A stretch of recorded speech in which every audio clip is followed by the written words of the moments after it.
1 जनवरी 2022 नव वर्ष पर आप सभी को नव वर्ष की हार्दिक शुभकामनाएं।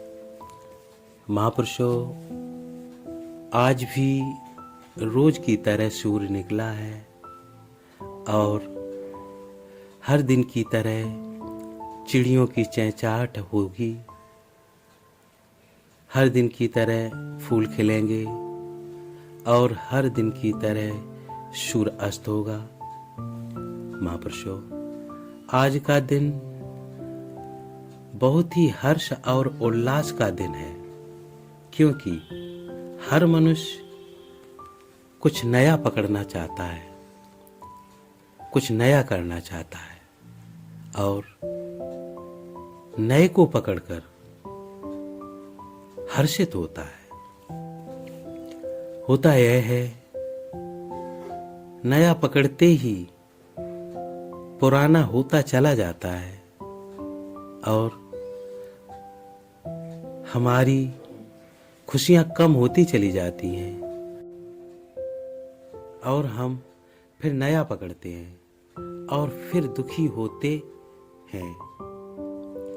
इस नए और पुराने के चक्कर में हम उलझते ही चले जाते हैं।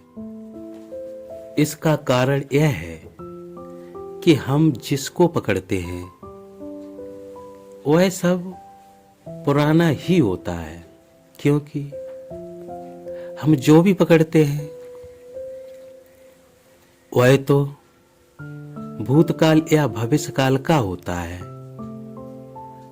वर्तमान में हम स्वयं होते हैं। जैसे हम विचार करते हैं तो विचार भूतकाल या भविष्यकाल का होता है, वर्तमान काल का विचार होता ही नहीं है।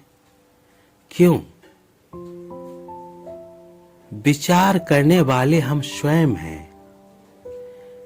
विचार स्वयं से अलग है। इसी तरह से संसार की जो वस्तु हम पकड़ते हैं वो पुरानी होने लगती है, क्योंकि संसार ही परिवर्तनशील है। इसका परिवर्तन कभी रुकता ही नहीं है और स्वयं का परिवर्तन कभी होता ही नहीं है। इसीलिए संसार की कोई वस्तु हमारे साथ रहती ही नहीं है और हम दुखी होते रहते हैं। महापुरुषों, वर्ष में 365 दिन होते हैं और 365 भी दिन नए होकर ही आते हैं। कोई दिन पुराना नहीं होता। फिर भी हम हर दिन को नया नहीं बना पाते, क्योंकि हमें पुराना पकड़ने की आदत पड़ी है। इसीलिए हम वर्ष में एक दिन को नया बनाना चाहते हैं। ये चाहना थोपी हुई है। जैसे जिसका आज का दिन दुखमय हो, उसका कल का दिन सुखमय कैसे हो सकता है?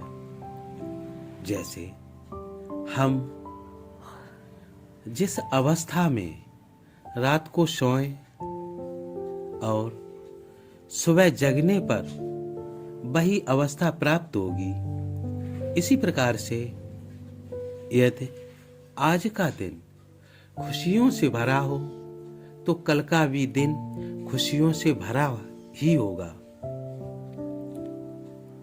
हमें हर दिन को खुशमय बनाने के लिए अपने मन को वस्तुओं के चिपकाव से अलग करना होगा और मन को निर्मल और नया बनाना होगा। जब मन नया होगा तब जीवन के हर दिन नए और खुशियों से भरे होंगे, क्योंकि नया मन ही नए दिन को जन्म देता है। इन्हीं शब्दों के साथ प्यार और सत्कार से कहिए, विश्व रूपाय हे नमः, विश्व रूपाय हे नमः।